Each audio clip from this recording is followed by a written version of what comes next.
ഇത് മാസ് മോട്ടോഴ്സിൽ നിന്നാണ് ഹീറോൻ്റെ passion pro വണ്ടി നമ്മൾ വർക്കിന് ആയിട്ടുണ്ട്. അതിനകത്ത് മെയിനായിട്ട് അതിൻ്റെ ഈ മെയിൻ സ്റ്റാൻഡ് ബ്രേക്ക് പെഡൽ പോയി ഇടിച്ചിട്ട് മെയിൻ സ്റ്റാൻഡ് അതിൻ്റെ പിന്നൊക്കെ ഒടിഞ്ഞു കയറണം. മെയിൻ സ്റ്റാൻഡല്ല, മെയിൻ സ്റ്റാൻഡിൻ്റെ പിന്നും ബ്രേക്ക് പെഡൽ ഒടിഞ്ഞു കയറണം. അപ്പോൾ നമ്മളത് അഴിച്ച് മാറ്റിയിട്ടുണ്ട്.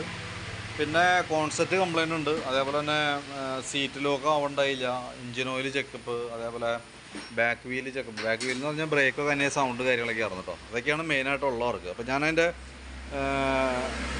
Back wheel അഴിച്ചിട്ടുണ്ട്. ബാക്ക് വീൽ അഴിച്ച് നമുക്ക് അതിൻ്റെ ലൈനർ മാറ്റാൻ വേണ്ടി അഴിച്ചാണ്. അപ്പോൾ നിലവിൽ നമ്മൾ ബ്രേക്ക് ലൈനർ മാറ്റുന്നുണ്ട്. ഈ ഹബിൻ്റെ കണ്ടീഷൻ അത്ര പെർഫെക്റ്റ് ഒന്നുമല്ല, കാരണം ഹബ്ബ് തേഞ്ഞ് നല്ല രീതിയിൽ സ്റ്റെപ്പ് പോലെ ആയിട്ടുണ്ട്. അപ്പോൾ അത് നമുക്ക് വേറെ പ്രത്യേകിച്ചൊന്നും ചെയ്യാൻ പറ്റില്ല.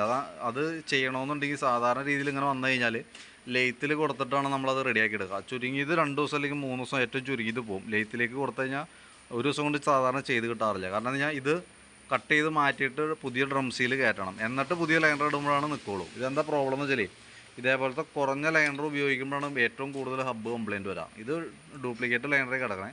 ഇതിൻ്റെ മെറ്റീരിയൽ അങ്ങനത്തെയാണ്, നല്ല തേയ്മാനം ഉണ്ടാക്കുക. അതിന് വേറെ പ്രത്യേകിച്ചൊന്നും ചെയ്യാനില്ല. അപ്പോൾ എന്തെങ്കിലും ബ്രേക്ക് ലൈനർ തീർന്നിട്ടുണ്ട്, ഹബ്ബിനും കംപ്ലയിൻ്റ് ഉണ്ട്. അപ്പോൾ നമ്മൾ ലൈനർ എന്തെങ്കിലും മാറ്റി പുതിയത് ഇടുന്നുണ്ട്.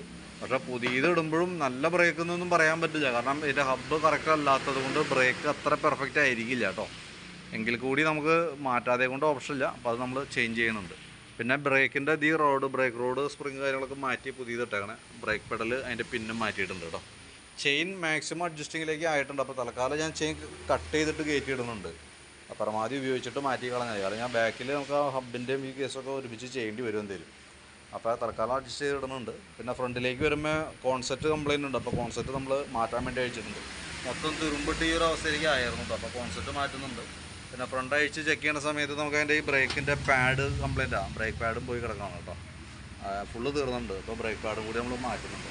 ബാക്ക് വീലിൻ്റെ ബെയറിങ് ചെറിയൊരു കംപ്ലയിൻ്റ് ഉണ്ട്. അത് തൽക്കാലം മാറ്റിയിടുന്നുണ്ട് കേട്ടോ. ഫ്രണ്ടിലത്തെ വലിയ കുഴപ്പമില്ല, ചെറിയൊരു പ്ലേ ഉണ്ട്. അത് തൽക്കാലം കിടന്ന് ഓർത്തെ, കാരണം അത് ടയറൊക്കെ മാറ്റുമ്പോൾ ആ കൂട്ടത്തിൽ ചെയ്താൽ മതി. അപ്പോൾ ഞാൻ അതിൻ്റെ ഒരു ഏകദേശം ഒരു എസ്റ്റിമേറ്റ് ആക്കിയിട്ട് ഡീറ്റെയിൽസ് വാട്സാപ്പിലേക്ക് ഇട്ടേക്കാം. വീഡിയോ കണ്ടുമ്പോൾ നോക്കിയിട്ടൊന്ന് റിപ്ലൈ ഇട്ടു. പിന്നെ അതിൻ്റെ ഫ്രണ്ട് ഫോർക്കിൻ്റെ ഭാഗത്ത് ടോപ്പ് നെറ്റ് ഓറിങ് മുകളിൽ നിന്ന് ഓയിൽ ലീക്കായിട്ട് താഴേക്ക് ഇറങ്ങേണ്ടത്. അപ്പോൾ അതിൻ്റെ ഓറിങ് മാത്രം മാറ്റി നമ്മൾ സെറ്റ് ചെയ്യുന്നുണ്ട് കേട്ടോ. ഇത്രയും കേസാണ് മെയിനായിട്ട് ചെയ്യണേ. നമുക്ക് ജനറലായിട്ട് സർവീസോ ഒന്നും പറഞ്ഞിരിക്കുന്ന വർക്കുകളൊക്കെയാണ്. അപ്പോൾ അത് നമ്മൾ ചെയ്യുന്നുണ്ട്. അപ്പോൾ അതിൻ്റെ ഡീറ്റെയിൽസ് ഒന്ന് വാട്സാപ്പിലേക്ക് ഇടണേ. ഏകദേശം നമുക്കൊരു 6 മണിക്കാകുമ്പോഴത്തേക്കും വർക്ക് കംപ്ലീറ്റ് ആവുള്ളൂ. തീരുന്നതിനനുസരിച്ച് കോൺടാക്ട് ചെയ്തോളൂ കേട്ടോ.